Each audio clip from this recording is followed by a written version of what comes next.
ഇടതുപക്ഷത്തും വലതുപക്ഷത്തും പുരോഗമനപക്ഷത്തും മധ്യപക്ഷത്തുമുള്ള ആളുകളൊക്കെ മുസ്ലിങ്ങൾ ഉള്ള പ്രദേശത്ത് ഒരു അഡ്മിനിസ്ട്രേറ്റീവ് യൂണിറ്റ് രൂപീകരിക്കുന്നത് ഗുരുതരമായ പാതകമായി കാണുന്നു എന്നൊരു വിചിത്രമായൊരു സംഗതിയാണ് ഇതിനകത്തുള്ളത്. ഞാൻ പറയുന്നത് മലപ്പുറം ജില്ല വിഭജിക്കണോ വേണ്ടയോ എന്നുള്ളതല്ല. കേരളത്തിൻ്റെ ഈ പറയുന്ന റവന്യൂ യൂണിറ്റുകളെ കുറിച്ചിട്ടുള്ള ഒരു റിവിഷൻ നടക്കട്ടെ. അതും ജില്ലകളുടെ കാര്യത്തിൽ മാത്രമല്ല, താലൂക്കുകളുടെ കാര്യത്തിലും വേണമെന്നാണ് എൻ്റെ അഭിപ്രായം. കാരണം ഇപ്പോൾ പിണറായി വിജയൻ അധികാരത്തിൽ വന്നതിന് ശേഷമാണ് പയ്യന്നൂർ താലൂക്ക് രൂപീകരിക്കുന്നത്. പയ്യന്നൂർ താലൂക്ക് രൂപീകരിക്കുക എന്നുള്ളത് ഈ സ്വാതന്ത്ര്യത്തിന് മുമ്പ് തന്നെയുള്ള ആവശ്യമായിരുന്നു. അത്രയ്ക്ക് പഴക്കമുള്ളൊരു ആവശ്യമാണ്. കാരണം ആലപ്പുഴ ജില്ല അതിന് മുമ്പ് ആ പ്രദേശം എന്ന് പറഞ്ഞാൽ ആലപ്പുഴ ജില്ലയിൽ 6 താലൂക്കുകളുണ്ട്. 6 താലൂക്കല്ലേ ആലപ്പുഴ ജില്ലയിലുള്ളത്. ആലപ്പുഴ ജില്ലയുടെ വലുപ്പം ഉണ്ടായിരുന്നു ഈ പയ്യന്നൂർ താലൂക്ക് വിഭജിക്കുന്നതിന് മുമ്പ്, ഒറ്റ താലൂക്ക് മാത്രം. അപ്പോൾ അത്രയും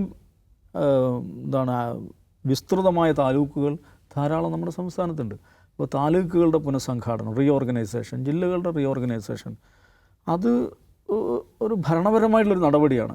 ആ നടപടി ഭരണപരമായ സൗകര്യത്തിന് വേണ്ടി അങ്ങനെ ആവശ്യമാണെങ്കിൽ അത് ഞങ്ങൾ നടത്തും എന്ന് സധൈര്യം പറയാനുള്ള എന്താ പറയുക, ആ ഒരു വിവേകം രാഷ്ട്രീയ പാർട്ടികൾ കാണിക്കുകയാണ് വേണ്ടത്. അല്ലാതെ ഒരു ലളിതമായൊരു കാര്യത്തെ അതിനെ ദുരൂഹവൽക്കരിക്കുക, അതിന് മതത്തിൻ്റെ കളർ കൊടുക്കുക, അതിനെ തീവ്രവാദവുമായി ബന്ധിപ്പിക്കുക എന്നൊക്കെ പറയുന്നത് ശരിയല്ലാത്ത നിലപാടാണ്. എത്രത്തോളം പോയി തന്നെ മലപ്പുറം ജില്ല വിഭജിക്കാനുള്ള ആവശ്യം അത് മലബാർ സംസ്ഥാനം എന്നുള്ളതിലേക്ക് പോകും എന്നൊക്കെ ചില ആളുകൾ പറയുന്നുണ്ട്.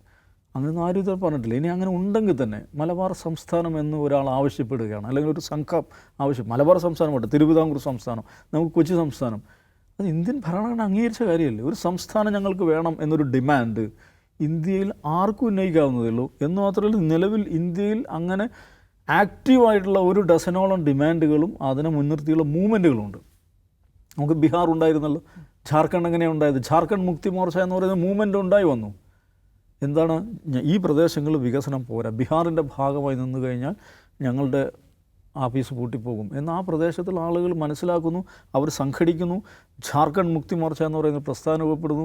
അത് വലിയ ജനകീയ സ്വാധീനം നേടുന്നു. ആ ജാർഖണ്ഡ് എന്ന് പറഞ്ഞ സംസ്ഥാനം രൂപീകരിക്കപ്പെടുന്നു. ഛത്തീസ്ഗഡ്, എങ്ങനെയാണ് ഛത്തീസ്ഗഡ് ഉണ്ടായത്? എങ്ങനെയാണ് ഉത്തരാഖണ്ഡ് ഉണ്ടായത്? ഉത്തർപ്രദേശിൻ്റെ ബുന്ദേൽഖണ്ഡ്, പൂർവാഞ്ചൽ, ഇതൊക്കെ വേറെ സംസ്ഥാനങ്ങളാക്കണം എന്നുള്ള ആവശ്യം അവിടെയുണ്ട്. കൊങ്കു നാട് വേറെ സംസ്ഥാനം ആക്കണമെന്നുള്ള ഡിമാൻഡുണ്ട്. ഈ പറയുന്ന തുളു നാട് എന്ന് പറയുന്ന സംസ്ഥാനം വേണമെന്ന് പറയുന്ന ഡിമാൻഡ് കർണാടകയിലുണ്ട്. വേണോ വേണ്ടോ എന്നുള്ളത് വേറെ ചർച്ച. അങ്ങനെ ഡിമാൻഡ് ഉന്നയിക്കുന്നത് ഇത് ഗുരുതരമായ പാതകമാണ്. ഇതെന്താണ്? എന്ത് ന്യായത്തിലാണ് ഇത് പറയുന്നത്?